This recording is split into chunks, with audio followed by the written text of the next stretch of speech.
Welcome, everyone. I'm Noelle Marshall, and I'm inviting you to a wonderful 2-hour presentation by Victoria Friedman. We are the co-creators Convergence. Victoria and Ron actually co-created this organization, such as it is. It's fabulous. And we are part of the UP Convergence, Unity and Peace. And we have a real treat coming up for the next 2 hours. Victoria has invited some of her most fabulous artistic friends, and they're in different mediums and very different ways that they deal with spirits. And Victoria will tell you more about that. So hello, everyone. And I'm so glad to see Vincent, Lynn, and Claude, and Anna and Cecilia here. They are really extraordinary artists and extraordinary people and extraordinary beings. So I want to welcome everyone. So this idea just came to me one time when Bob and Noelle are doing this beautiful UP Convergence, Unity and Peace Convergence. It's a interdisciplinary Zoom room mega convergence. And so I just thought about it and I thought, wow. And Noelle said she wanted to do something with art.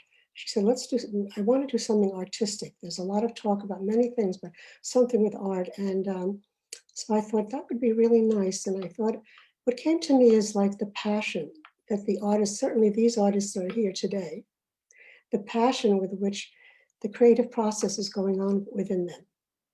That's one thing they all have so much in common. And I guess maybe most artists do, but maybe there are artists who just kind of mechanically go through something that they do and sell it just because they have a talent. I don't know, because I'm not in touch with them, but these artists are like, it's part of their essence. It's not an art that is done for any kind of motive that has anything to do with the material world, that is for sure. So I did also want to say a few words about creativity. And I didn't even call myself an artist till a few years ago, actually. But creativity has always been very central in my life. And I think it's really central in the human experience. And my God, you know, when you begin to look around, how much our species has created, how much we have created, not just the artists, everyone. It's unbelievable. It's really, I mean, I know we think the creator created the universe, but what we have done on this earth, and not all of it constructive for sure, but the amount of creation that has gone in here is just, it's almost unimaginable. You know, I always think like, you know, it isn't practical. We think, oh, you know, a house is practical, a chair is practical, a fork is practical. Well, why don't we just have one fork? Why didn't we create as a species one fork? Everybody could have that fork. Everybody could eat from that fork. It's practical. It's simple.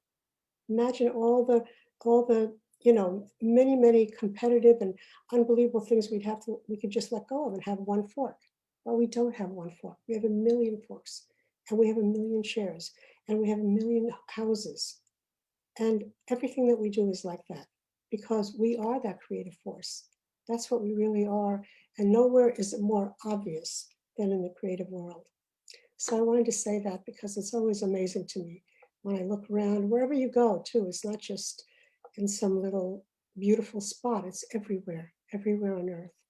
And there's creativity in everything.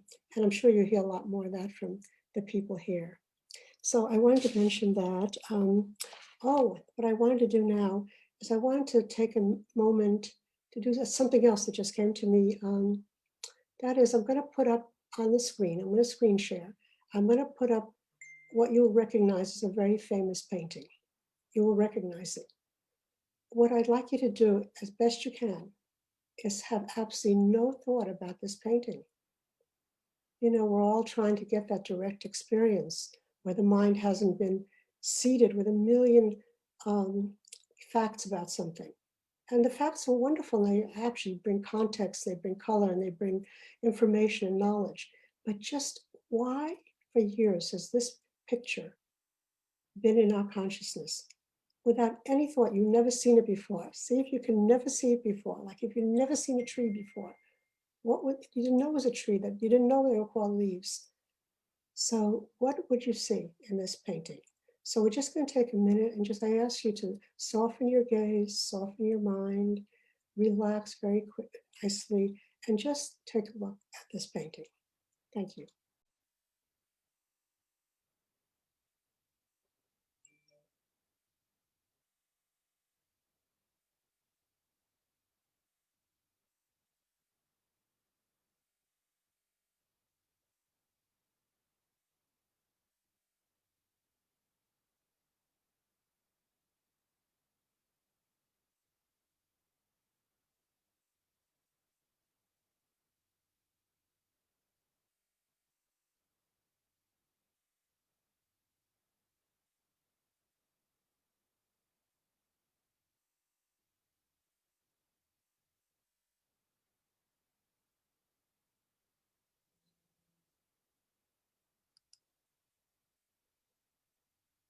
Okay, thank you.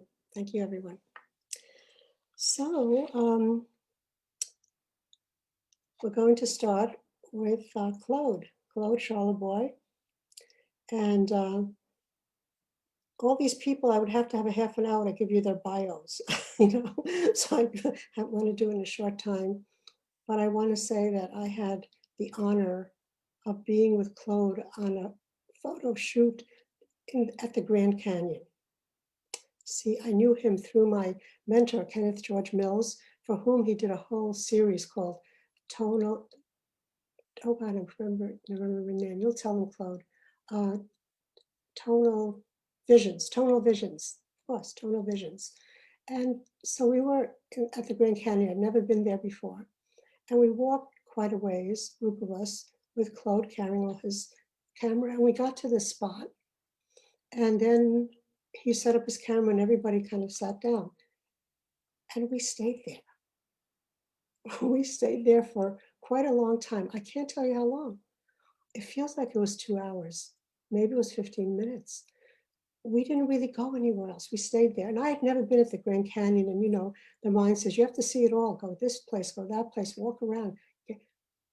It was, I feel like I saw the Grand Canyon. It was such a beautiful experience just being there, watching the way Claude was watching the light and the sun.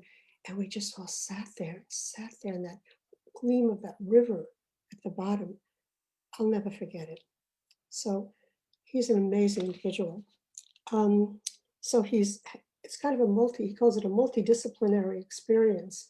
And he's done so many different things with commercial, with beauty, with just taking people through environments with camera and just beautiful, beautiful things. Very unusual, very deep. I can't wait to hear what he's going to say about them. And he has an international client base. He's known internationally. And he also lectures. He lectures, of course, and his other passion, he says, is the creative lifestyle. So I want to welcome Claude. Claude, if you unmute yourself. Thank you very much. Thank you for the invitation. It's always such a grace and a joy to talk about the creative process. So thank you for inviting me and this beautiful get together. Some people I know, some people I don't, but yeah, it's fantastic.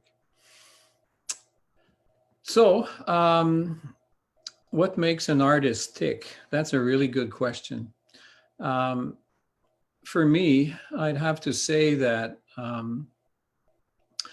when I was studying in college, I was into science, and there was this whole dimension of myself that was missing. And I would go to my classes during the day, and at night I would start painting and doing all kinds of artistic oriented stuff because I needed to feed that part of me, the intuitive and the creative part.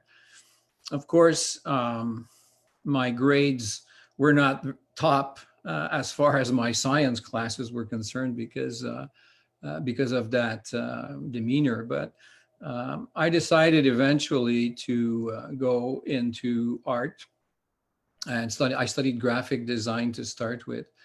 But my love of science has always been there and it's always been present. And so at one point I found that the art form that, sort of melded those two aspects, like art and science, was photography, because it's a very technical field also. So I had the opportunity. I was already working as an artist, as a graphic designer and commercial artist in a company. And we had to photograph catalogs and things like that, which the art director was doing. And so I realized that I had the opportunity to learn photography then. So I went to study 3 years in photography part-time. And eventually I was doing, you know, I was able to join the scientific and the artistic aspects and the commercial and aspect of it. And I started my own studio about, my God, must be over 45 years ago. And I was way back in 1978, and I haven't worked a single day for someone else since then. So it gave me the opportunity to explore my self-empowerment. And I realized with time that an artist, I think the fundamental role of an artist is to bring some wonder into the very limited perception of reality that we have. I think the role of the artist is to expand the boundaries of our perception of reality by sharing his personal vision. And so I sort of became addicted to that. And I found that, you know, that the happiest I feel is when I'm creating something. And so I went, you know, into the analysis of all of this process. And I realized that, you know, there's an infinity of ways of perceiving reality, but I broke it down into 4 general groups, which is family reality, popular reality, personal reality, and universal reality. And the artist, you know, spends most of his perceptions and his life into personal reality. The empowerment I just spoke of is that, you know, the artist realizes that his perspective on the universe is unique, and that it's worth sharing. So first there's a recognition of that, and then there's this feeling that there's so much more. As far as perception of reality, for me, family reality and popular reality didn't cut it. You know, I had this mantra in me all the time that said, well, there's so much more. There has to be so much more. And it starts with your personal perception of reality that you entertain. And the shift from there, it's a nice springboard to view your life from a universal perspective, or from a perspective that is closer to the source. And I realized that, you know, life is all about co-creating with the source, because that's when I felt the happiest. So my delving into photography, and the reason why I made photography my main art form, I did a little painting and everything before that, illustration, of course, being a graphic designer, it's inevitable. But I started focusing on photography because, you know, my passion for light has always been there. I look upon light as the underlying element behind everything. I mean, if we didn't have light, we'd be blind, we'd be in darkness. And so photography was the ideal medium for me to explore light, both from a commercial standpoint and an artistic standpoint. And we had the pleasure of sharing that, Victoria and the Grand Canyon. And I think you realize that this aspect of photography is like a meditation. It's like a communion with the environment. Just, you know, it's like fishing. You're waiting for a fish, where in photography, you're waiting for the perfect light to just happen. And you get to know light and know how it's going to affect the environment at certain times of day. So that's what I try to focus on. Obviously, today we have all these cool apps on our iPhones that's telling us exactly where the sun's going to be at what time of day. And of course, I use this in my work now. But with time, and what I'm expressing now, you mentioned tonal visions, is the manifestation that for me, life was a light experience, and through meeting some fantastic artists and musicians and poets like Kenneth Mills and Vincent also, who is a concert pianist. You know, you see the importance of music, that art is a light and sound experience. I mean, I think that our eyes and our ears are the two senses we use the most. And so the connection goes through that. And I try to see the light into everything. And the photography and tonal visions, I've decided to go to sacred places on the planet. Because these places are highly resourceful for us. I mean, the attributes of the divine or the source in matter are found mostly in nature rather than in asphalt and concrete buildings. We feel something very special when we're in nature. And I would imagine it revolves around earth, air, water, and fire. But I try to put people in an environment that is transformational, and I use the natural elements, light being the dominant catalyst, if you want, to show the transformation. Photography is considered to show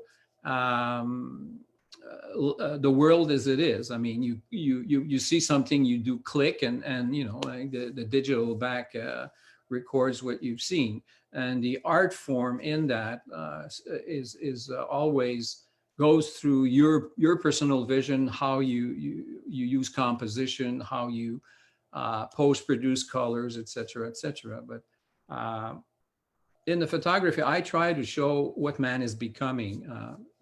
I try and go a step further from what photography does as showing reality as it is. I try to show reality as it's becoming. So there's always an interaction with an aspect of a model interacting with light and the natural elements, or specifically flora or fauna.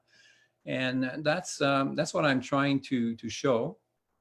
And it's centered around ecology. Not only the outer ecology, but the inner ecology of each individual. I think that unless consciousness goes through this quantum leap and evolution, the problems that we have around us will remain unsolved, or they will solve themselves at a much slower pace. So I feel that within myself, which is why I try to express the way that I do.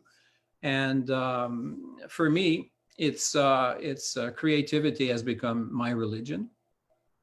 I might explain more of that tomorrow if we talk again. But for me, creativity, whether it's through your music or anything else, is the highest form of communion. And so that's when I feel closest to God, or to the divine, or to the source, or whatever you want to call it. So that's why the photography that I do has this kind of approach. How's my time doing? Claude, are you going to show us you're going to screen share anything? I thought you were going to do that, so I didn't really prepare much, but. Well, I have one. No, I thought I was waiting for them, but okay, I have one that I could screen share, but you send me a whole album, I could find it, but let me try one, okay? Go ahead, sure. While you're doing that, I'll explain that every photograph that I do has a very special story around it, and there's a lot of magic. I try to surrender to the moment when I photograph, and there's always a certain, some of them are totally magical the way they happen, and so they could be the subject of discussion for quite a while. That's a fun image. It's really centered around showing the divine feminine. I think that to be able to use nature as a the main regenerating factor in not only our physical form, but our whole energy structure, it has to go through the divine feminine, which has been left behind, if not to say totally persecuted in the last 2,000 years. So this photograph was made. Of course, I use special effects, but I try to photograph as many models in situ, which means in nature, and then build from that. For this image, they're real doves that we had in studio. The main photograph was done in studio with the makeup artist, and the idea was to show the unity with the model's hair and the tree in the background. The tree was added. It was photographed close to a river where I live. And the idea was to create this fusion, this unity, and the light emanating from the back of her is manifesting through her body, and she is befriending animals, which are doves, which are obviously a symbol for peace. I initially did this photograph commercially because it was used on the cover of a book. Well, it's beautiful, beautiful, Claude. Absolutely beautiful. And I love the way the tree, it's like she is the tree. She's becoming the tree. Her hair down here is going up. It's just. Well, it highlights the attempt to show the transformational aspect of becoming one with nature. Well, it certainly does that. It's breathtaking. Thank you. Thank you. So you don't have any on your screen that you could bring up? How do I do the screen sharing thing? Okay, let's try this. See in the middle of your, right below your face, there says a thing that says share screen, a green little thing. Yeah, I press that. It says host disabled attendee screen sharing. Okay, you can't do that. Okay, because I don't know how to do that. Well, you know what? You talk a little bit and I'll see if I can find the whole big, you send me an entire thing. So I'll try to find it. Okay. So yeah, I mean, I met Kenneth Mills. You've heard Victoria talk about Kenneth Mills a few moments ago. He was named 1997 honorary Prime Mentor of Canada. He was a creative mentor. He manifested in my life in a very magical way. And he was quite a poet. He recorded with composer Tim Janis's music, a CD called The Tonal Garment of the Word. And when I listened to that, to these words and the music, I found it very inspiring and started producing some of the photographs according to his poetry. And the objective of Tonal Visions is to create a multimedia experience where the poetry will be read while the photographs are shown in a very dynamic way. So they're conceptual photographs. Some people feel intimidated about putting them on their walls because they always offer a questioning, and some people don't like that. I mean, a painting on a wall or a photograph on a wall is basically like a TV set that's always turned on. You always have the image in front of you, but the good part of it is that it's a vibration. It influences your environment, whether you realize it or not. I mean, the whole concept of Feng Shui is built around that, of creating an environment where the energy can flow. We're not there yet as far as popular reality is concerned, but we're getting there. I think that the more people realize that we are co-creators with the source, then the more of us will allow this and demand this in our environment and our lives. So a lot of photography was created and inspired by different other artists, namely Kenneth Mills' poetry. My meeting him was a product of entertaining a very close relationship to Leonardo da Vinci. Leonardo da Vinci for me was the ultimate example of human potential. And so I was, I tried to develop excuse me, I tried to develop a relationship, sort of a spiritual, meditative relationship to Da Vinci. And the result of that is I met a living Leonardo da Vinci in the person of Kenneth Mills. He was a multi-dimensional person. And that's basically what Da Vinci taught the world. He opened the door in the Renaissance, of course, but he showed people that we can excel in multidisciplinary arts. And I'm sure all of the artists present today are examples of that. And it's also something that that is very good to apply to photography, because in photography, you have to be many things to be successful, not just someone that knows how to work a camera. And all right. Well, this one was done in studio. I love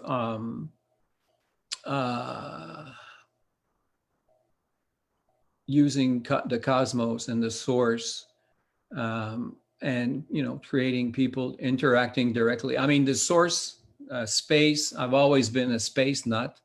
I've had the pleasure of working with most of the Canadian astronauts through my commercial work, and I've always been obsessed with space. And this particular image, I've used laser beams. What you see in the model's hair is not Photoshop. It's I bought this laser beam that's used in festive environments.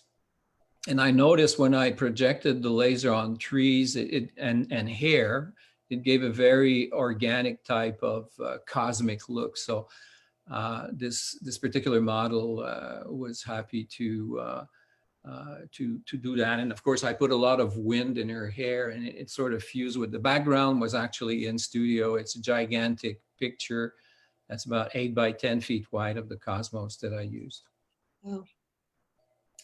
Okay, well, I wish we had more time for more of these, but that's beautiful. It's incredible to hear you speak about it too, that, that what you were thinking of and how you did that, because no idea, Claude, how that could be done.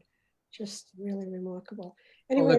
Well, the good part is photography is a fantastic medium to be a multidisciplinary artist and very, very creative. Thank you so much for the opportunity to share. Cecilia Soprano, Cecilia. And Cecilia lives in my neck of the woods, up here in the Northeast. Claude is up in Canada, by the way, everyone. But Cecilia is right here, and I've known her for years. We've seen each other at different events. She's been such a support to Vistar Foundation. And Cecilia's art and Cecilia are one. She is the art, and she's not the artist, as Dr. Mills used to say. She's the art, and she is, what she does is just completely coming from that source that she is.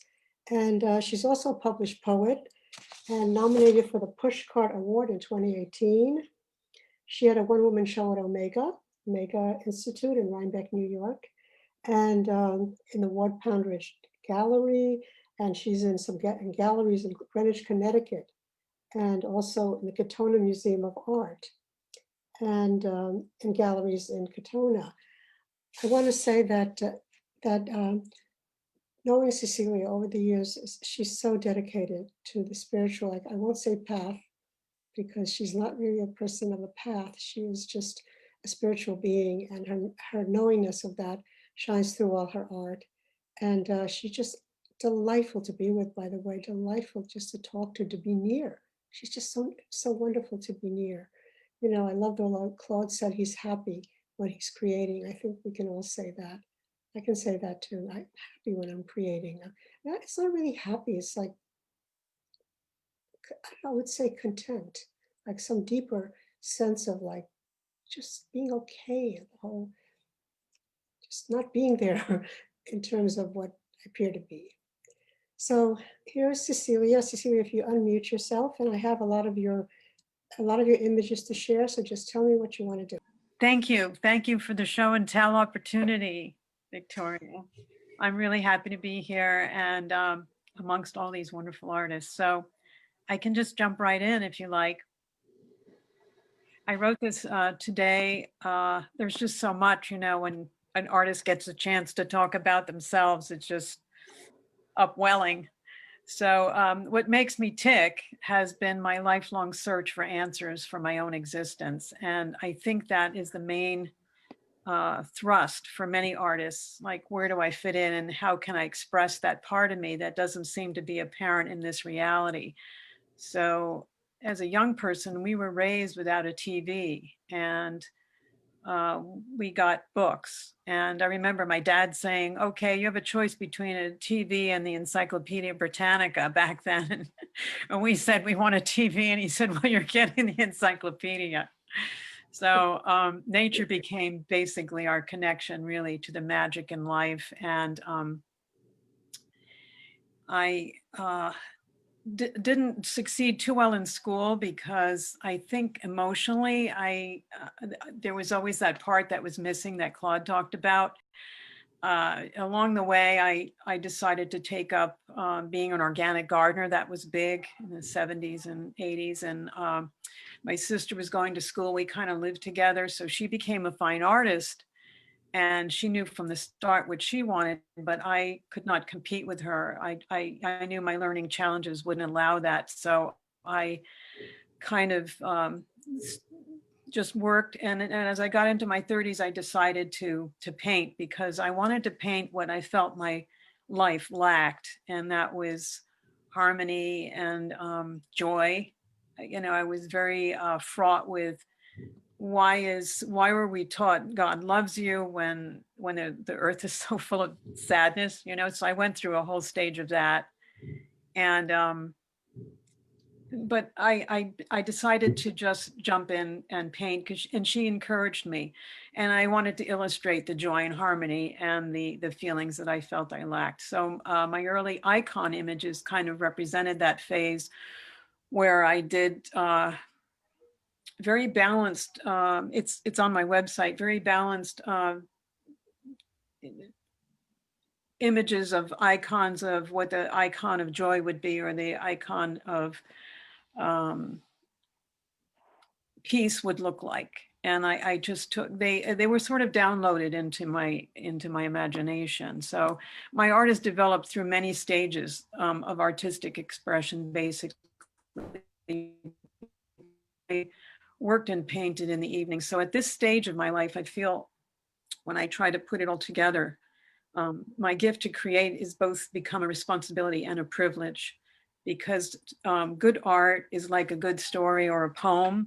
It's about human psychology and mending the psyche with the external world to find a sense of wholeness and self-love and acceptance within ourselves. I think I lacked a lot of that. I was a middle child and my parents were working. I was really on the quest for finding where I could put my energy and my love for nature. So the visual arts, I feel, reach the brain directly through our strongest sense, the eyes, when whether or not the viewer is conscious of receiving the message or not, the art does come through that way, just changing us from within. I see the cosmos as the twin energies of control and freedom, chaos and order, and a lot of my art reflects that.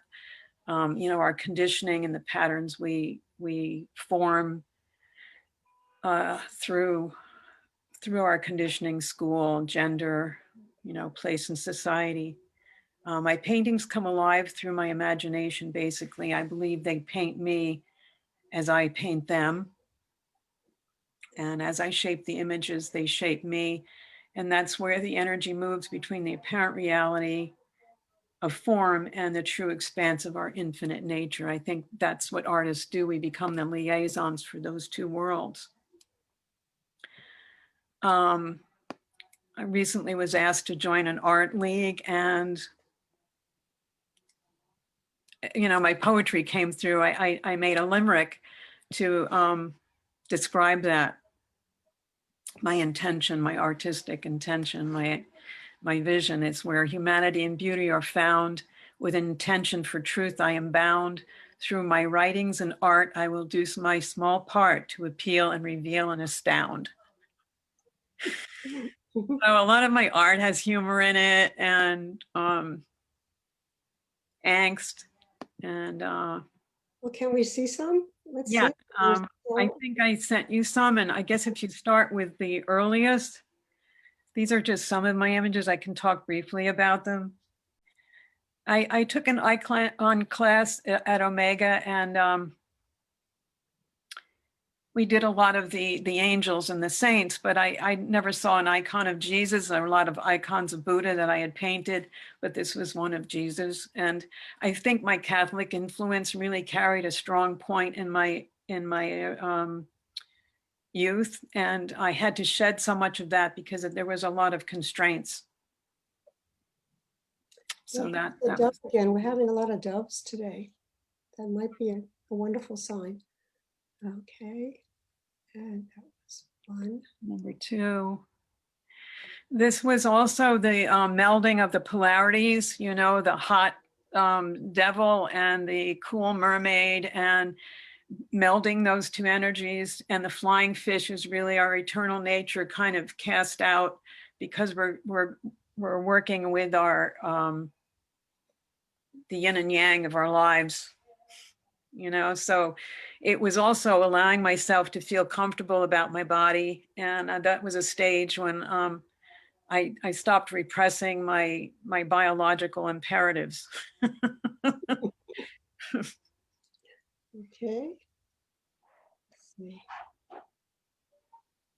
That one, this was, I really feel like I gained permission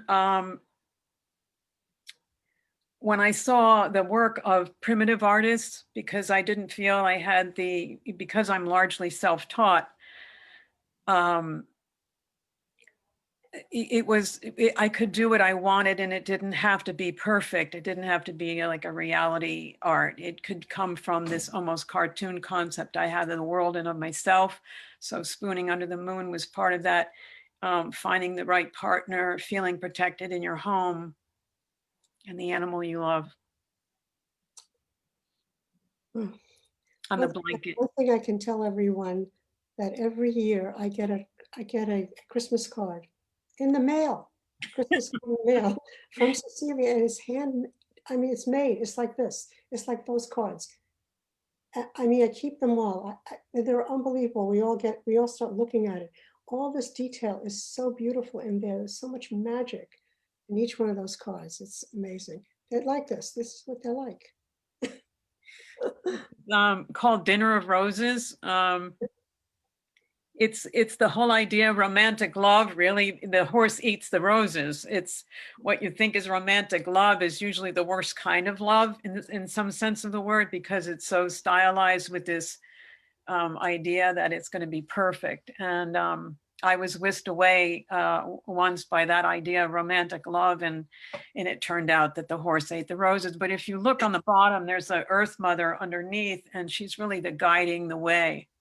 And then the Holy Spirit is the dove, kind of keeping my faith strong in that I do have a center point, because I'm being so emotional. I was never sure of myself. Look at that. That is amazing. Right down there. Wow. Okay.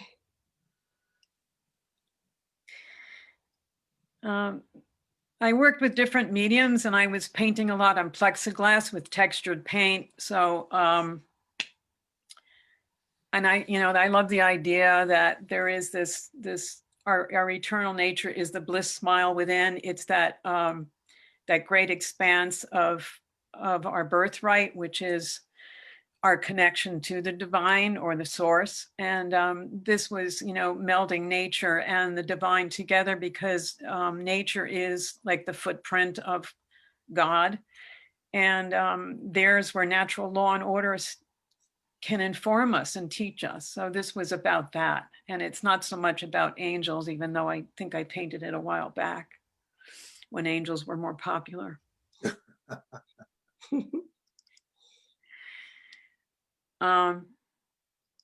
This again is on the plexiglass with textured paint and using a printing method of touching the wet paint with paper and lifting it off and getting these wonderful movement with the paint. And I really love octopus. There's a new movie out called My Octopus Teacher about the intelligence of these animals. And I still to this day can't understand why people eat them, because they're a science project. So that's the magic of the octopus's garden. You can see why Clarissa the fish would be really liking these. Yeah. Again, on plexiglass, and this was a series I did of spider webs when I found out that spider webs were really spirals, and the patterns in nature are sacred geometry. And so all of that started coming together in some of my artwork. My sister and I did a joint show together.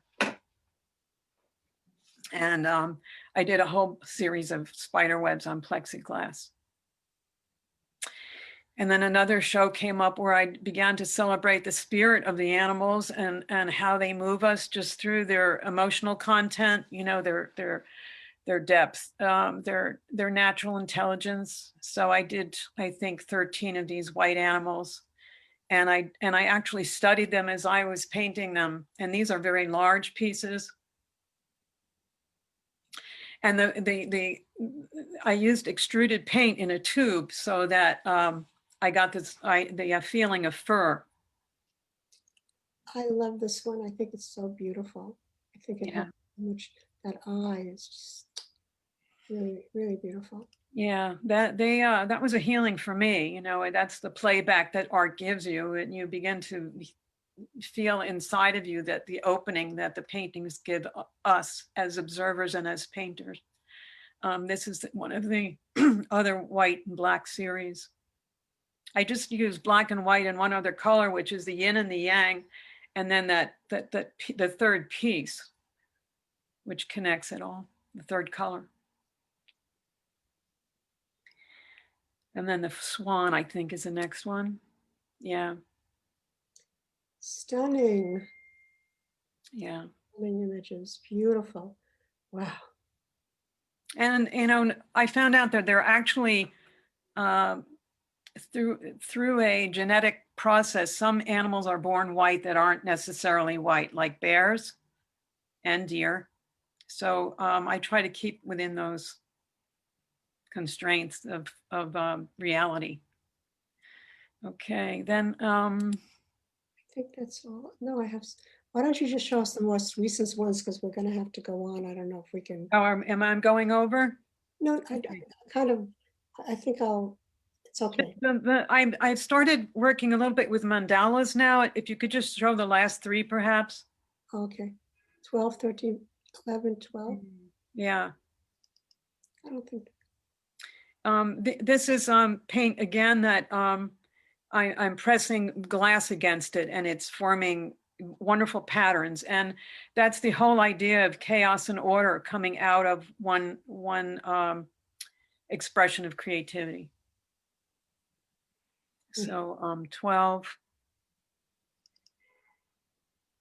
That's again playing with running paint and developing out of this chaos of paint something that has a significance and a symbolism. Okay. And these are healing mandalas. I've started, and I'm painting them backwards. I'm actually putting the color in first and then the lines in second. And one is the top one is Forget Me Not, and then the daisy mandala. Then there's the healing mandala in the lower left, and then the white rose mandala, which is actually ink, flowing ink. And so we've got, you know, the flowing and the stagnant. It's the play off of shapes and textures and color, which makes it interesting to the eye as well. It's so beautiful, and you know, it's so much fun to do. Like I love doodling, as everyone here knows, and doodling is, you know, it's effortless.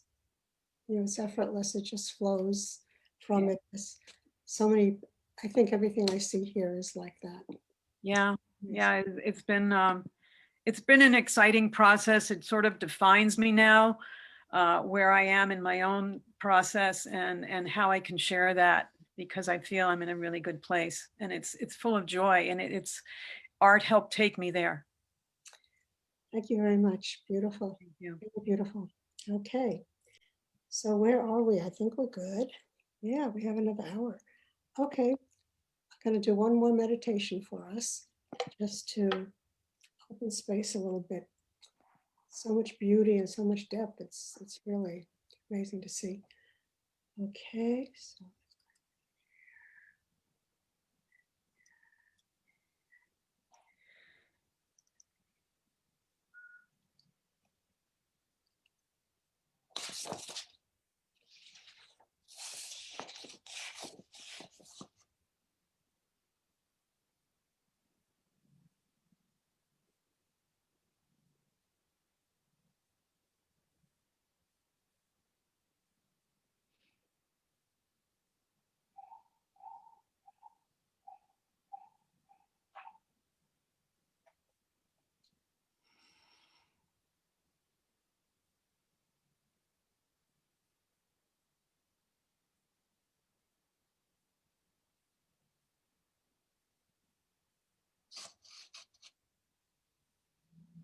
welcome from Italy. Anna is coming to us from Italy. Hi, everyone.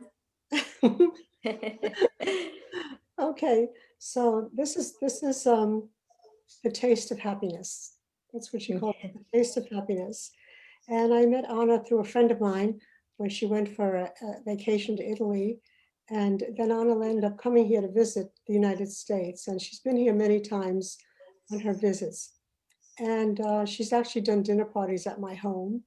Lucky all, if you all lived here, it's amazing. And so she, you know, she is just an amazing chef, and chef in general. I mean, every kind of food, Italian food, obviously, but she goes to India. She goes to India and lives with a family, has learned Indian cooking, and she cooked Indian for us, which was just, I have never had Indian food like that, frankly, at all. But her real specialty that she loves, that she's passionate about, well, she's passionate about cooking, about everything, but about passionate about is baking, pastry. Okay, but this is art. And by the way, when you see this, do not think this is a cake. It doesn't taste supremely delicious, like chocolate and mocha and all the good stuff. Every part of it is edible. So she's a wonderful human being also. I mean, she really does want to make people happy. That's what she says. She really loves making people happy. She's direct. She is who she is. And the things just flow out of her. She just does so many different creative cakes. I hope you see some of them now. You're going to really have fun. This is really amazing. So I want to welcome, let's get Anna. Oh, Anna? Yes. Okay, so Anna teaches at the, can you say Lorenzo de Medici, the Italian International Institute of Scuola di Arte Culinaria, Cordon, Bleu, Firenze. I cannot. Yes. Yeah, you pronounce it quite well. Yeah. Can you say that though? I love the way you say it. So, Scuola di Arte Culinaria. Culinaria. Culinary school. It means culinary school. Yeah. Anyway, Scuola di Arte Culinaria. The Scuola di Arte Culinaria, Cordon, Bleu, Firenze. The Yes. Lorenzo de Medici Italian International Institute. That's where she teaches. Okay, so. Yes. Thank you so much for this presentation. I'm very honored to be here. Please forgive me if my English is not perfect. I have had wonderful things from the two people who have already spoken. And actually, when Victoria asked me, I was very surprised because I don't consider myself an artist. I mean, I love to create, but you know, for me, artist is a painter, is you know, a singer, a dancer. That's art.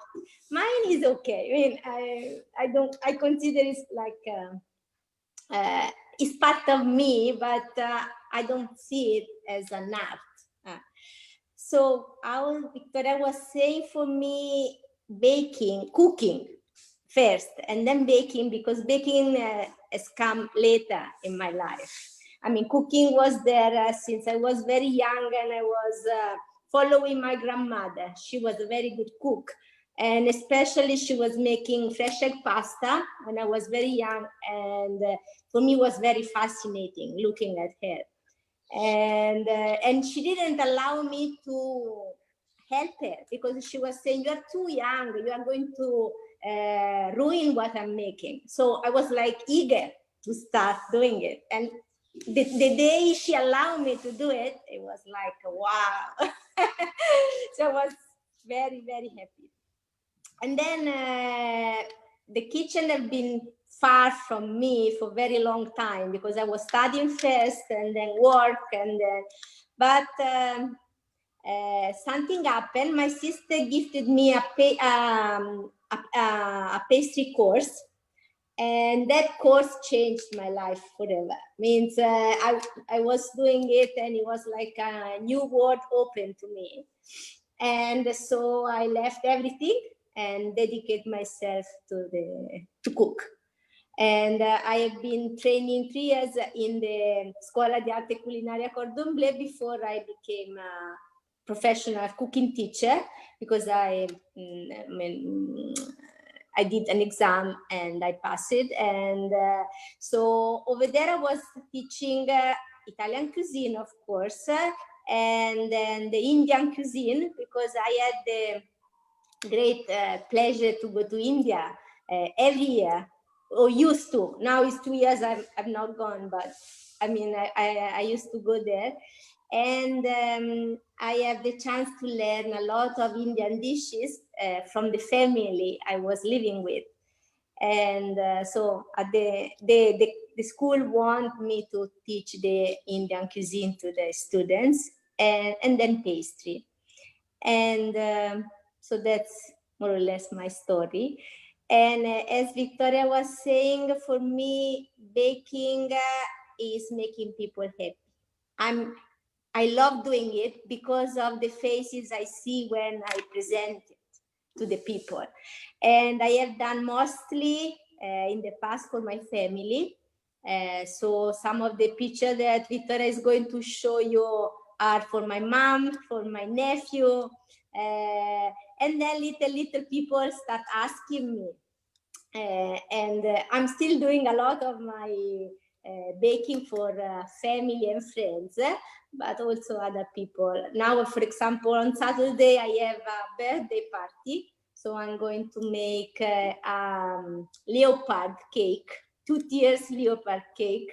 And the work starts in advance because all things has to be prepared. And also I like to shape things. So they require to be made, and then they need to set to dry out before I can put them together and then put on the cake eventually. So that's it. I don't know, Victoria, we want to show some pictures of the... I can't wait. I can't wait. This is the best part. Oh my God, where are they? Oh, let's see. Oh, they're up here. Gosh. Well, I don't know where to start. I'll just start with, I'll start with the most incredible one, I think, which is the ballet cake. This is a cake. Yes, ballerina. This is inspired to Giselle, the ballet Giselle. And this is the piece I made for my exam. Actually, last year I was in the US for 8 months.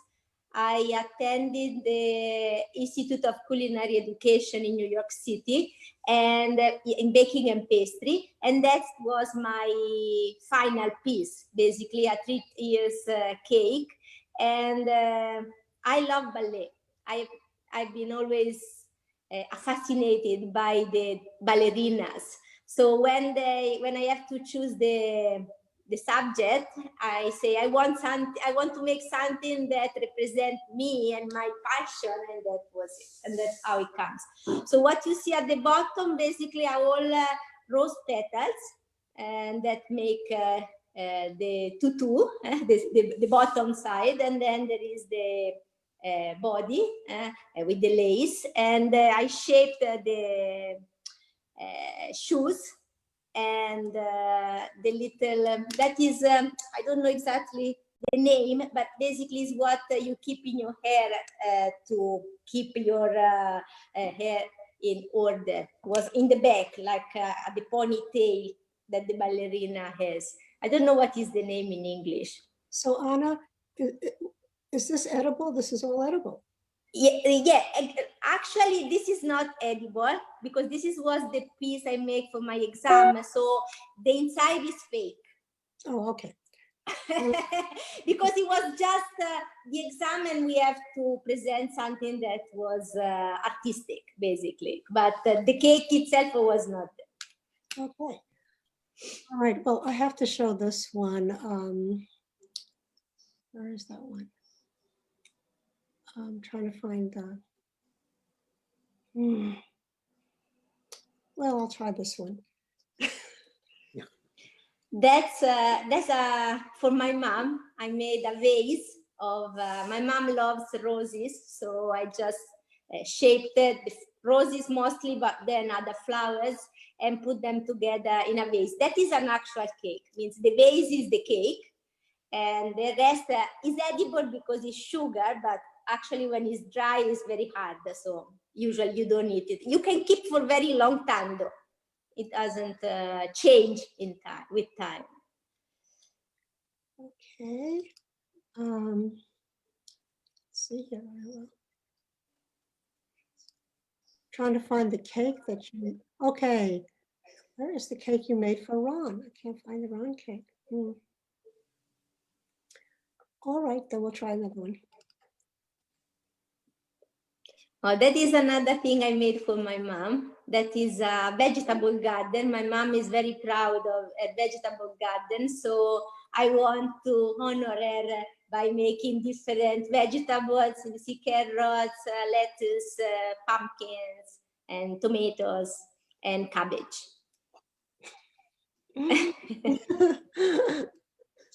So the cake, I mean, there is the cake, then the soil is made by chocolate cake, and the rest is just sugar that has been shaped into the different vegetables. Okay.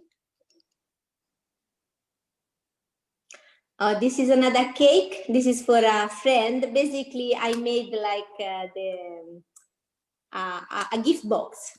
Is a cake inside, but I mean, I made all the frills and the ribbons that cover a gift box.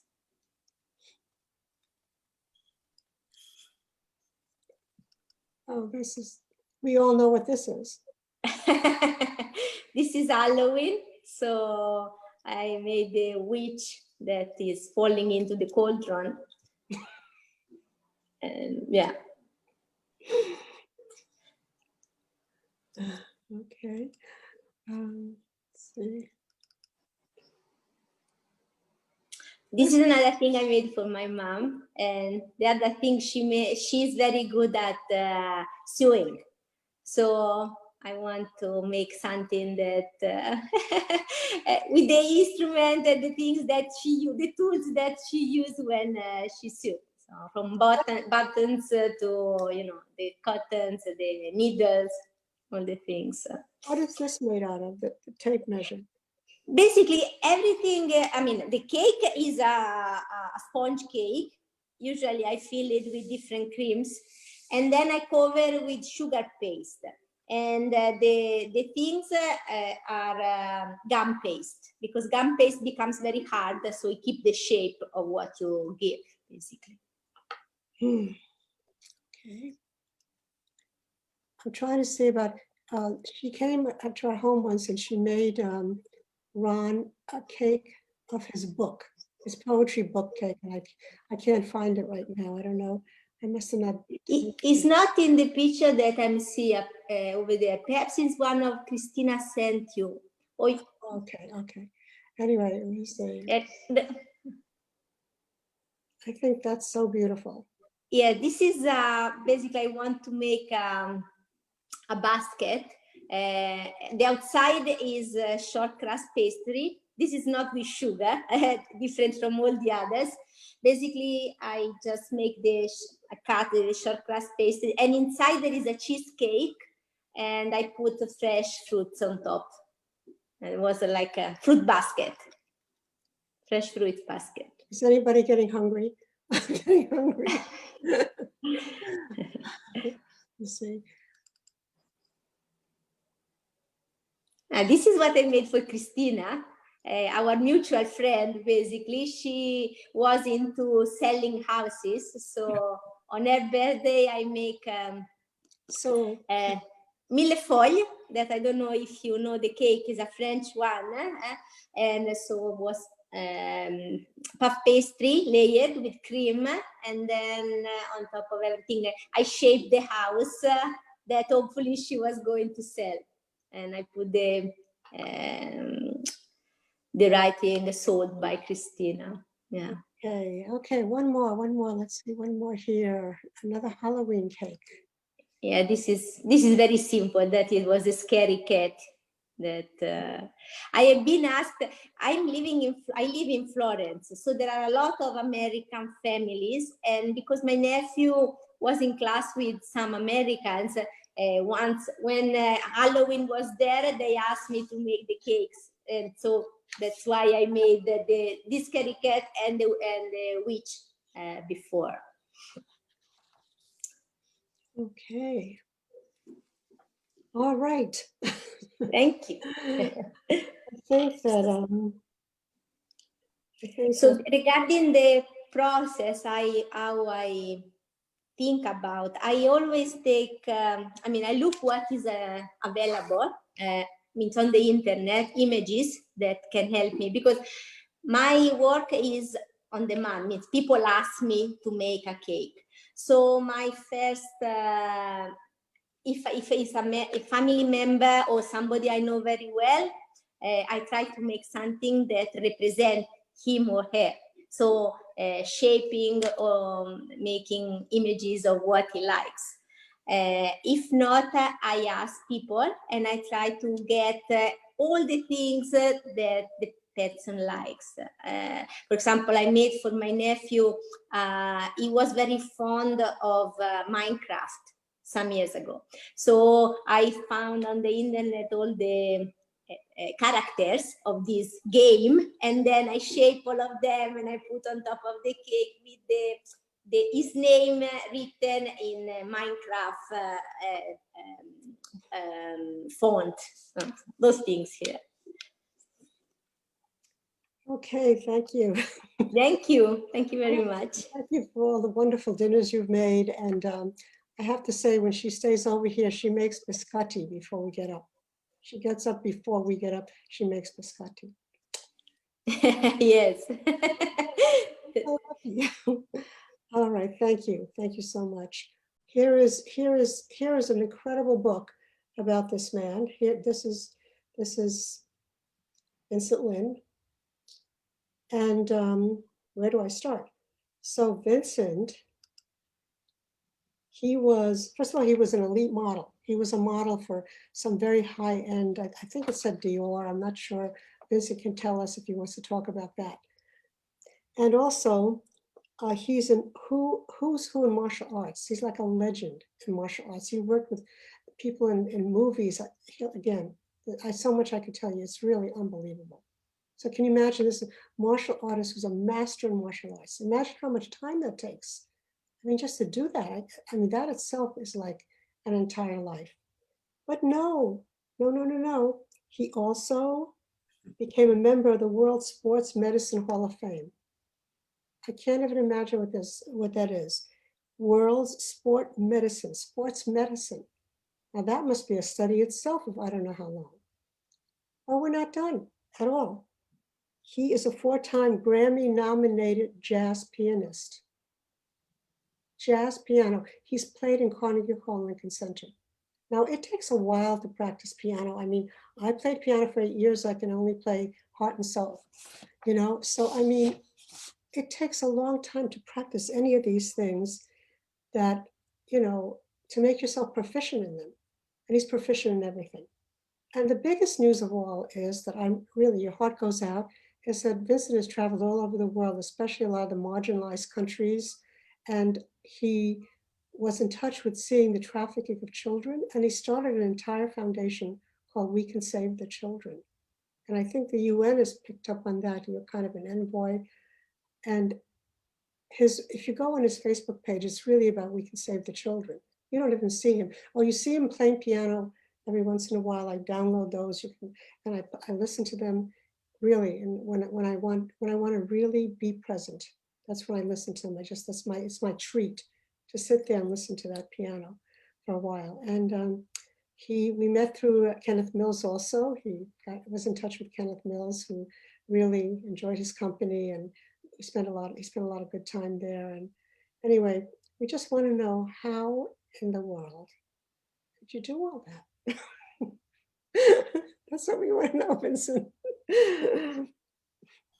Thank you so much. It's a pleasure to be here with all of you. Before I get into that and maybe tell you a little about myself, I just want to say hello to Claude. It's so great to see you here. And it was so nice to see behind you the beautiful photo called Unbound, which I also have. To Cecilia, oh my goodness, when I saw Spoon Under the Moon, can I buy it? Will you sell it? Is it for sale? No, I mean it. And Anna, I didn't eat lunch, so now I'm really starving. The thing is, your cakes are so, I don't think I could even, I'd feel bad just, you know, putting my knife and spoon into it. So it's really amazing to be here. My life has, it's been quite something, and continues to be something. The art, the music, the martial arts actually have been a parallel from when I was a small boy. And I was very fortunate in that regard because I got music from my mom. Her and her sister actually were, they were both child prodigies, and they had their own BBC radio show. This was post-World War II. And they were called the Melody Sisters. And between both of them, they actually played 9 instruments proficiently. And so my mom was my first piano teacher. The thing is, I started very late for, I guess one can call it concert pianist. I mean, usually most concert pianists start at around 3 and age 4, but I really didn't start until I was 12. And that's considered basically too late, especially to go, ended up going to Boston Conservatory of Music. And so the music that I was supposed to audition for, I was supposed to have one piece from each, from the Baroque period, classical, romantic, and contemporary. And those 4 pieces were the only 4 pieces actually that I could play. So I was up against these other pianists who've been playing since they were 3 and 4 with this massive repertoire. But I was accepted, and it was an amazing experience. But the martial arts I got from my father's side of the family. My father is actually Chinese, my mother is British. So martial arts has been in my father's side of the family. I've dated it back to the beginning of the Ming Dynasty, which is 1368. So as many famous martial arts styles, they were passed down from father to son and so forth. So it's been in our family for more than 700 years. So I got both of these art forms, and basically I started martial arts when I was 8 years old. I started piano when I was 12. So, but since then, there's been a parallel throughout my entire life. What's been difficult is to balance them. This has always been, I've always had great difficulty in doing this because throughout my life, one has taken, I guess, precedence over the other. Obviously, when I was going to the conservatory, music took precedence over the martial arts, even though I still found having to practice 6 hours a day and then study and, you know, art history, music history, all these other things. But I still found time to practice martial arts, but not as much as I would like. And then after graduating, I got the opportunity to go to Hong Kong to do film, and specifically martial arts film. And so when that happened, the music took a kind of a backseat. And so for the next 7, 8 years, doing movies with Jackie Chan and all these amazing, like famous Hong Kong film stars and action stars, I did more than 24, or actually acted and co-starred in more than 24 films. But because of that, what was amazing was I got the opportunity to write and compose for Hong Kong pop stars. So here I went from studying classical music, and now all of a sudden I'm asked, do you think you could write, you know, Hong Kong, what is called canto pop? It's a very kind of specific kind of pop music that was famous in Hong Kong at that time. And 2 songs I wrote were actually went gold and were in the top 10. So I got to do music as well as doing these crazy martial arts. Victoria, you're shaking your head. I know, right? So they've always kind of been like this, and it's like one in front of the other. But as much as I've struggled with that, I've been very, very fortunate and blessed that I've been able to do both and excel at both. And never had to, you know, as Claude, I think, said it, you know, never had to have a day job. Well, this has been his full-time gig as well as it has been mine. When I left Hong Kong and I came back to the States, I actually opened up, I had no idea what I was going to do. And so I opened up a number of martial arts schools in Connecticut. But at the same time, the music was, you know, was calling me, it was hitting me in the back of the head saying, come on, you know, you got to get back into this. And so a dear friend of mine who was running Steinway Hall, which was then across from, it was a landmark building directly across from Carnegie Hall. And she was actually running Steinway Hall, and I purchased a number of pianos from her. And I went to see her, and I said, you know, Regina, I want to do a concert, but I don't know, can you think of any venues that I could perform in New York City? She said, you got to do it right here. I said, what? And I'm standing in Steinway Hall, and of course, right next to me is a bust of Vladimir Horowitz.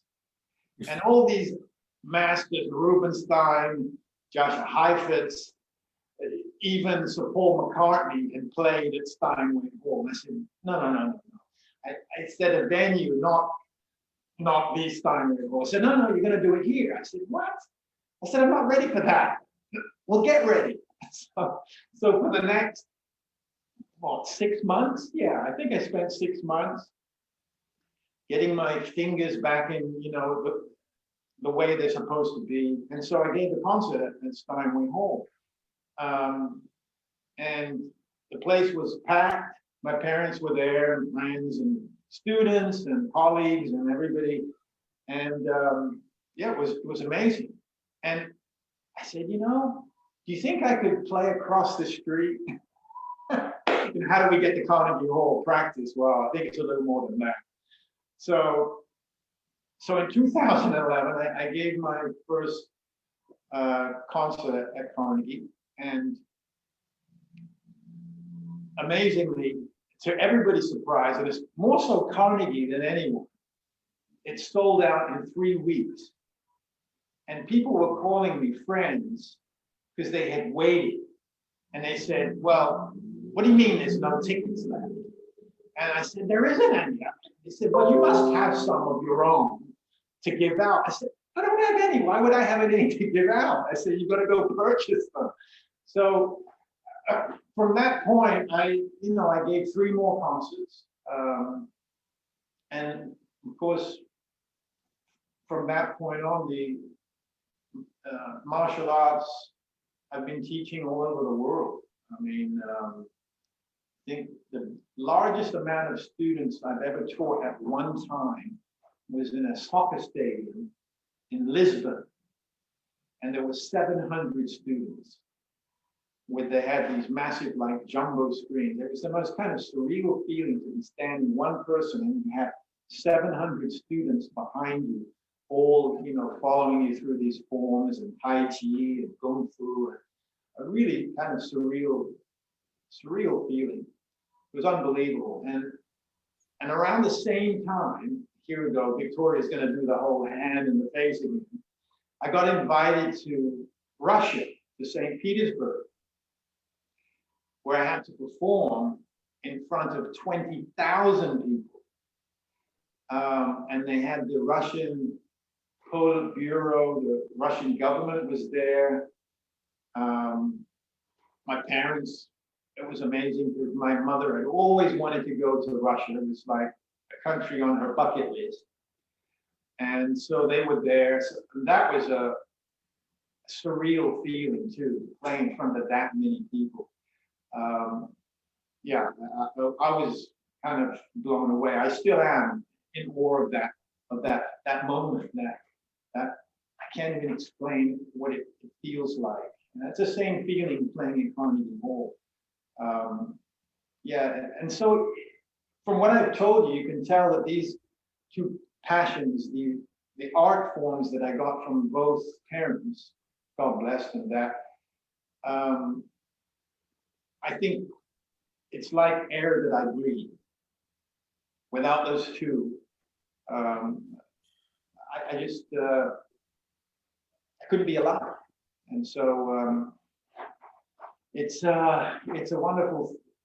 been a wonderful journey so far to be able to do these things. This year has been, I think, for everyone, surreal for these past 9 months, and I have a feeling it will continue. But as humans, we have the ability to adapt. And I've been writing a lot of articles for the United Nations this year. I've written over like 40 so far on different subjects, obviously about the virus, but the other work that I do, the humanitarian work, about what's going on in these 3rd world countries that I've spent a lot of time in. So when we are affected here in a 1st world nation and people are struggling to survive, so one can imagine what 3rd world nations such as Uganda and Palestine, Lebanon, Syria, Ghana, Myanmar, how people are having to really living from hand to mouth every day. So I've written a lot of articles this year that have been published. What I found really, I guess, saddening in some ways is that I would have hoped that it would give people time to step back, get off the hamster wheel for a moment. I mean, we've been forced to get off the hamster wheel, but everyone seems to just want to rush back on it to feel whatever that normal was before. and step back, look at things in perspective and see, was it better? Was it worse? Can it be better? Take a moment. And I've really taken that time, and I've been writing some of the, well, I shouldn't want to say it myself and pat myself on the back, but I feel I've been writing some of the best music I've ever written. And I was slated to do opening season in October, like next month, at Carnegie, but of course all concerts and everything has been canceled in New York City. So I'm hoping that for the season of October 2021 that it will happen. And it just gives me more time to write more music and so forth. So I'm really hoping on that. But either way, yeah, this time, this moment of respite, this breath that we all need to take and step back and look of our journey so far. And that's what I've been doing this year. And it's been a really good, it's been a healthy, I've made it a real healthy moment in my life. Not a bad one, like unfortunately so many have. Yeah. So. Vincent, before we leave, can I put something on screen from We Can Save the Children? Oh, yes, thank you. Because I saw a beautiful video also on your website of what was happening in, I don't know which country it was. Is it Syria? Syria. Yes, that was the most recent one, yeah.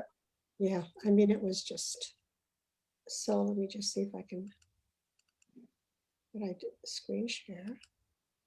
Okay, share. Like, tell us about this. Okay.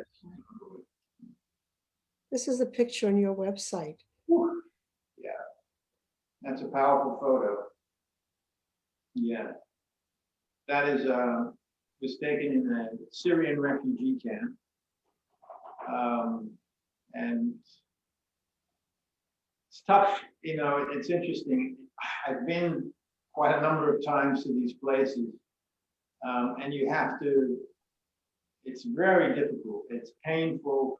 You have to kind of, before you go into these places, you build an armor around you. You have to.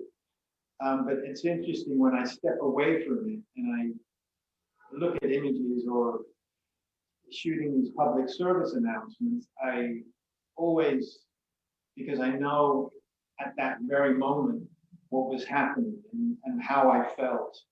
And to look at the children's faces, each one tells a story. The innocence of children who have didn't ask to be put in that situation, but yeah, it's, but that's my life now. I've spent the past 6 years doing this work. It's beautiful. Yeah, I encourage everybody to go look at that video of Syria. That was really, so thank you. Thank you, Vincent, for being here. I still don't know how you could do it, but I don't know. Is it physically, is it mentally possible? Well, obviously it is because I'm doing it, but yeah, I had to explain it to someone else and say, well, I don't know what I would do. I don't know. I think that everybody's journey is completely different. Yeah. Okay, well, there's Victoria Friedman. That's me. And in my first incarnation, in this incarnation, my first life in this incarnation, I was a ceramic artist, a potter. So I wanted to show you a few of my pieces. And I don't know if any of you know, I was born in Uganda. And so that's why the reasons I'm interested in those areas. But I was born in Uganda, and so I lived there for 8 years. Of course, on the surface, I didn't think much about that at all, because, you know, we don't think about things. Most of our lives just go on, you know, but now looking back at it in retrospect, of course, there I was starting to do pottery and having a studio to do pottery and selling my pottery and showing it. I did that American Crafts Council show for 4 years. It's a very highly juried show, very honored to get into that. And what I was working in is the coil technique. I'm sure all of you rolled those coils when you were a little kid somewhere in some clay class. You rolled coils, then you try to make a pot out of them. Maybe you did it, I don't know. But I became an expert in that because I studied with a man named Paul Berenson, who was like the guru in the pottery movement, and MC Richards from Rudolf Steiner. These were people who were very into spirituality, which I was not at all. All I know is I couldn't understand what they were doing, what they were saying, except, you know, when I went to their workshops, I cried a lot because something was happening that I didn't know. But I started working in coil, so I'll show you some coil pots. And so you know that you know that clay is an incredible medium. It's the one thing that goes through a transformation. You know that, right? It's one material, and it goes through a transformation that changes its molecular structure. It's very akin to our discovery of who we truly are, because that's the kind of analogy that's used, and of course it's done through the fire. Excuse me, it's done through the fire. So clay goes through from a mineral stage into the fire, where it becomes usable. We cannot use it until it goes through its fire, and that's the test of the fire. So clay is an incredibly spiritual material. Now, this was a coil pot that I did with those, if you can see up here, those are the little coils.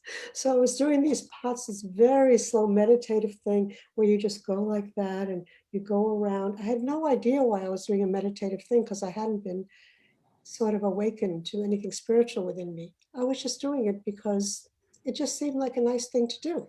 Seriously. I mean, I didn't have a real, real understanding or even meaning for myself with it when I started to do it. So that's one. Maybe this one you could see. And you can see the inside. If you see the inside again, it's kind of coiled like that. And I just did these forms. When you do a coil pot, first of all, the whole thing is very meditative. You just do it and you hold and it just goes around. It's like each little pressure and each little piece is a meditation. And then it just goes, with my coil pot, it just goes where it wants to go. It begins and then it's over. It ends. People would say, how do you end it? I would just say it ends itself. And that's what would happen. Now, these pots were earthenware, if you know anything about clay. But then after I did them, this was all smooth. I smoothed this whole thing and sanded it. And then I painted them with underglaze. And then I glazed them. They're two firings. So that's what used to go on. Let's see. Okay. And so, you know, as I said, clay, there are 3 levels of clay. Interesting. There's clay that's called earthenware. That's the very lowest stage, let's call it the lowest consciousness of clay. Then there is stoneware, and stoneware is more practical and starts being, you know, not as porous. And then there is porcelain, and porcelain is the very high end of clay. And the whole history of clay has been very interesting, everyone, because clay started with these coil pots. You can see inside there. And you've seen them in all the ancient cultures.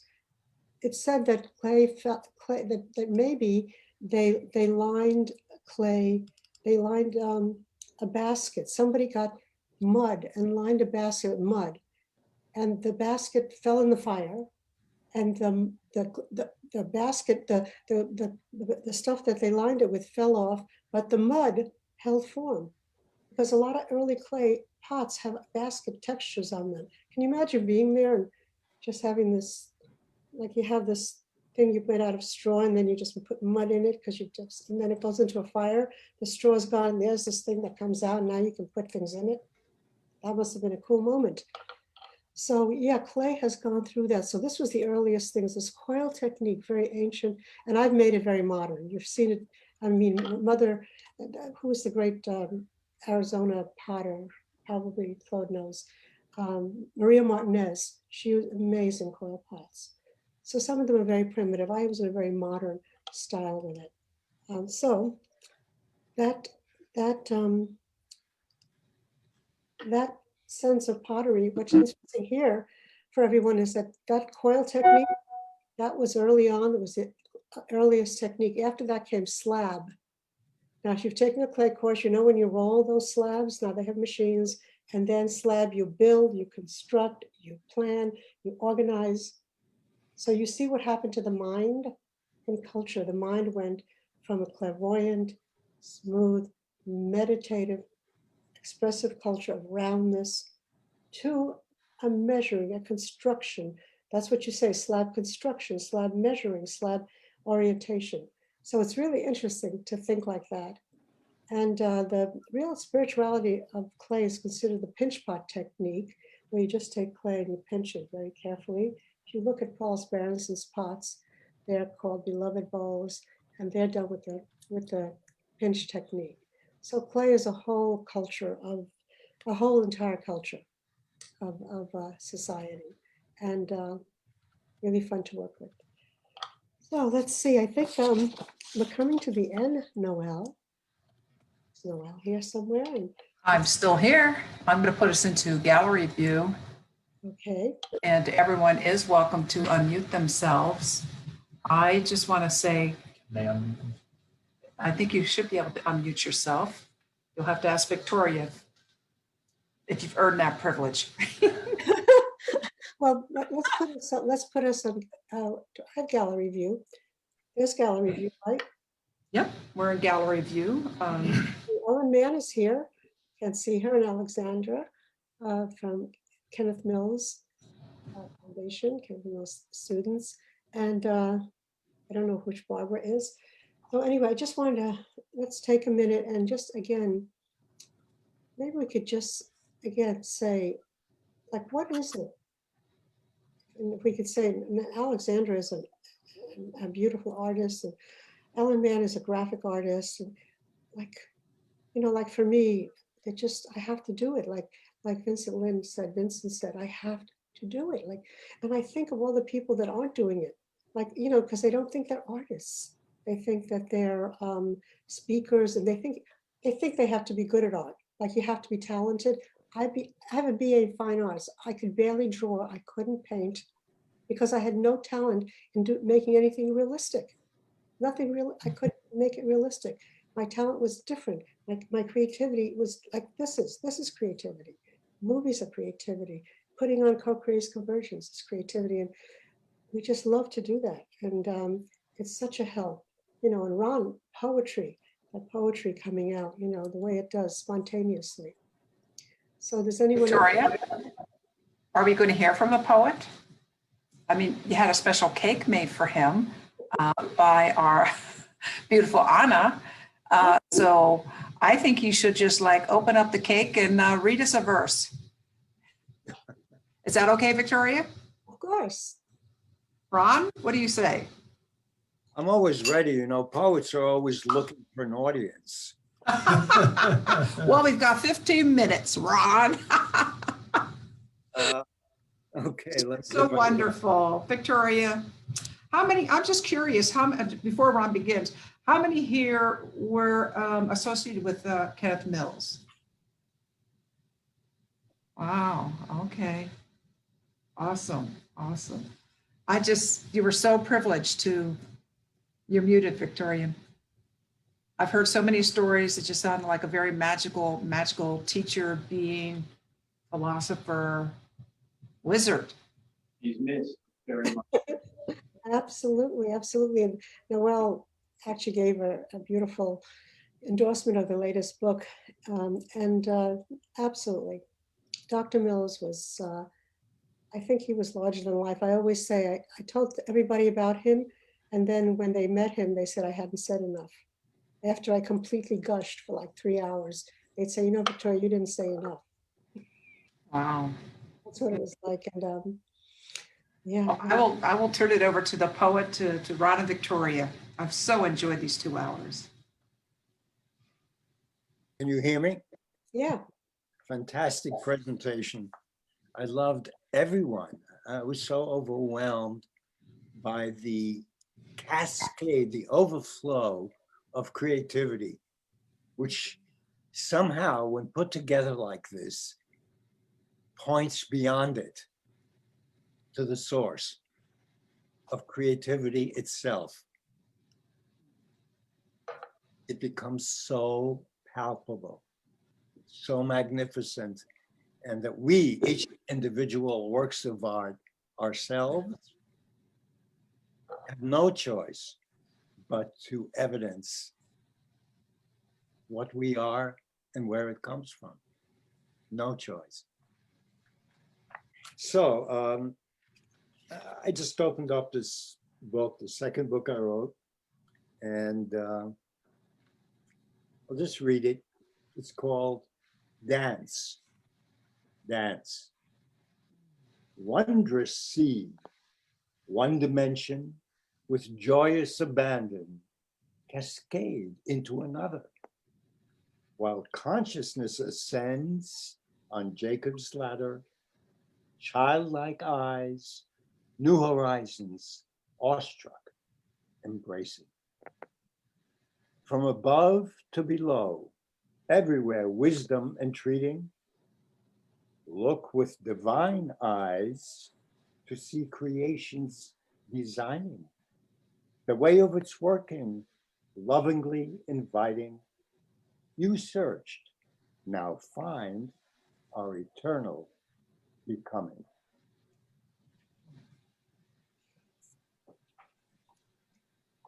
Thank you, Ron.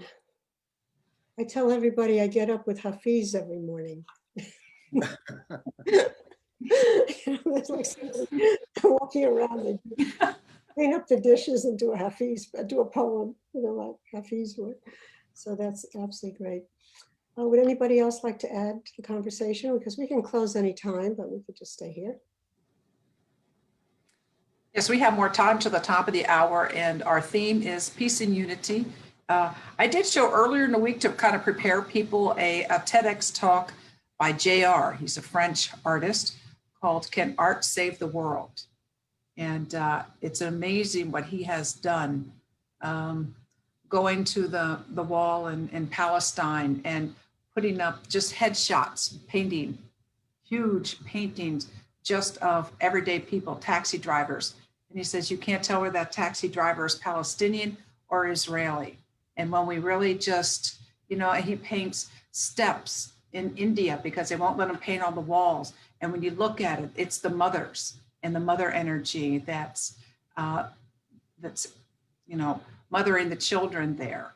And it's just a wonderful thing. But I just felt so called that we had to have I thank you all so much. We just have to have more art. When they do these kinds of things, this is a 7-week broadcast for us, at least 8 to 10 hours a day. And to think that art and would not be included. We also have an hour of literary art and heart coming up. But to think it isn't going to be included in the artists say, well, I don't know, I can't do that. And I'm thinking like, you're some of the most creative beings I know. So I just am so, just like I'll use Ron's word, just kind of overwhelmed with the beauty and the depth and the heart. And I think that that's what we need more of on this planet.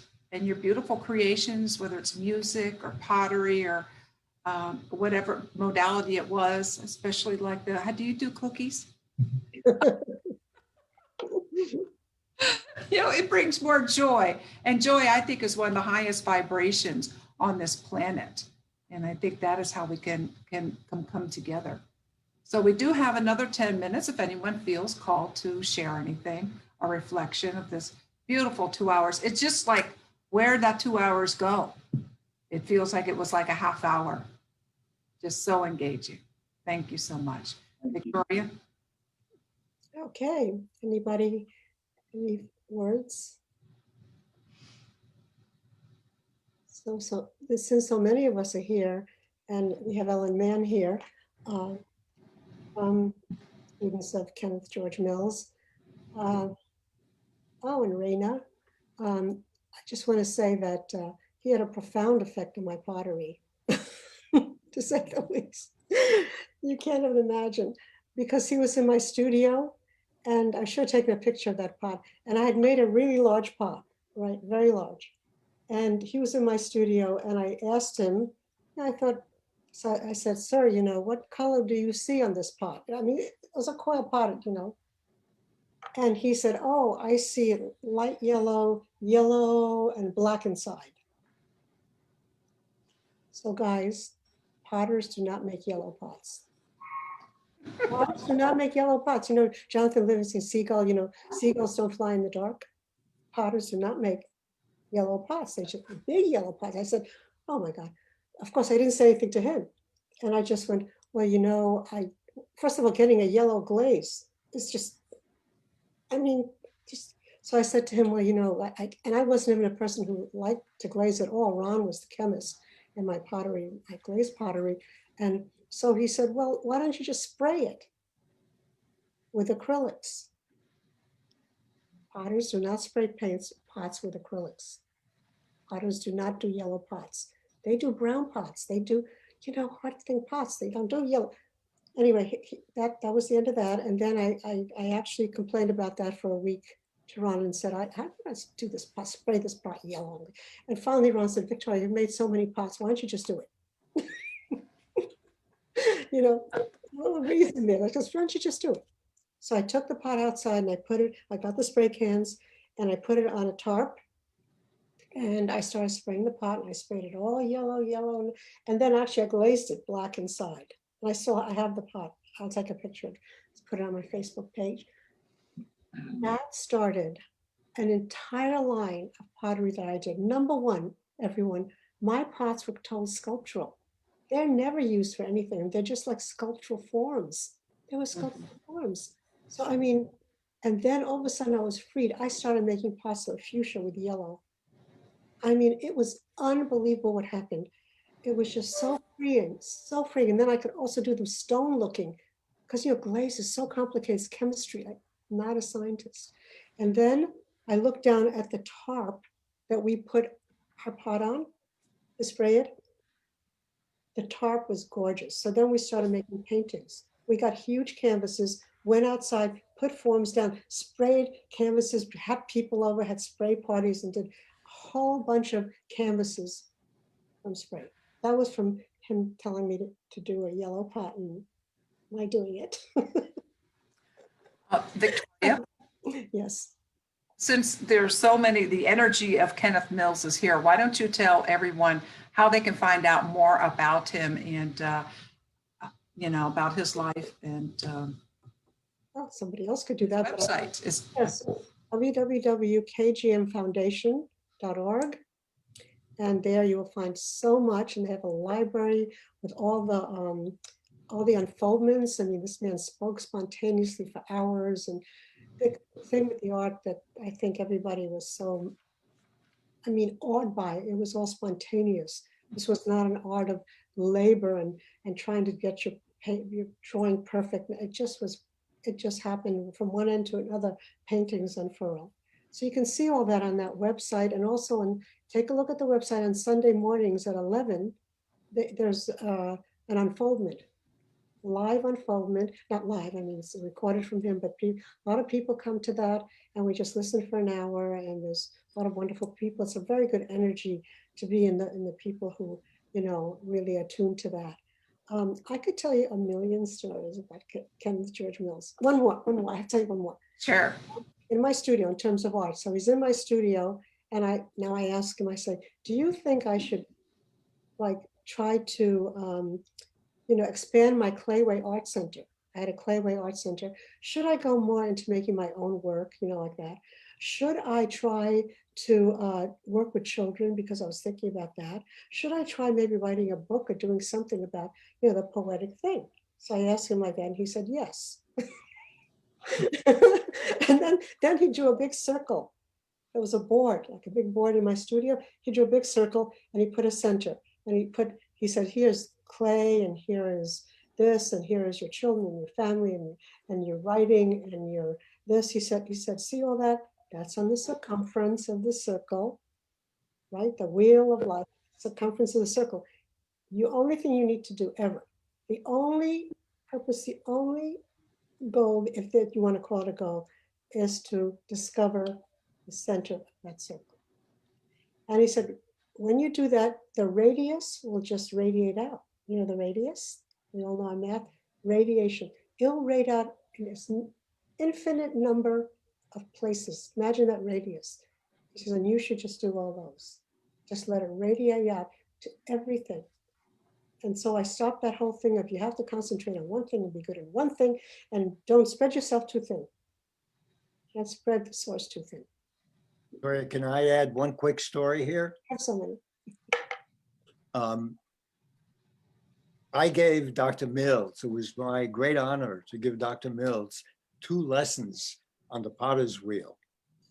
And I'll never forget it. I sat opposite him. He was dressed with his usual finery. He had a beautiful white sweater on. He just drew the sleeves back and he got right into the clay. But he did something I've never seen anyone else do. He started centering and began opening the pot. But instead of developing the shape, he started focusing on the center. He started working on the center of the pot, what it looked like, and shaping a portion of the center. I have never seen anyone put that kind of attention on the center in working with clay. So I think that goes along with your story, the center. The center is the most important starting and finishing principle in all our work. This is what he taught. Wow. Thank you. Well, Noel, we just have to find a place we can invite all the artists that have been influenced by Kenneth George Mills, and we could have something like this. And Oh, I love that. I've always wanted to do that, you know, and show all those the results of all that. And there's a lot, and everybody has a lot of lessons that were learned, a lot of openings. Yeah, and you haven't even talked about the singers. No, I think, you know what, I see people from the next session coming in, and I think it would take Okay. an hour to talk about the singers. So Victoria, that's you and me. Put it on your wheel. We have to do that because I've just always been so fascinated by your stories of Dr. Kenneth G. Mills, and now being able to share some time with some of his proteges has really been a very special treat. I think I might get to Clement, you know, just it's been so beautiful. It's so beautiful. Thank you, Noel. So, and Vincent might want to close here. I think he has something he wanted to say. You want to say? Yes, there was just one thing that has stuck with me that Kenneth Mills said to me, and I've lived by this. He said, never stay in the complacency mode. Always get out of it. And that, I don't know why that resonated with me more than anything, all the other profound things he said, but that I've lived by that stanza. Yeah. Never stay in the complacency mode. Thank you. Okay, we're going to go because there's probably a wonderful, or you can stay. There's a wonderful presentation coming up, and Yes. and thank everybody again. Thank you so much. Thank you so much. And Noel, Very much. Fantastic. you're the best. Beautiful. You the best. Everyone, thank you so much. Bye, everyone. Bye, Claude.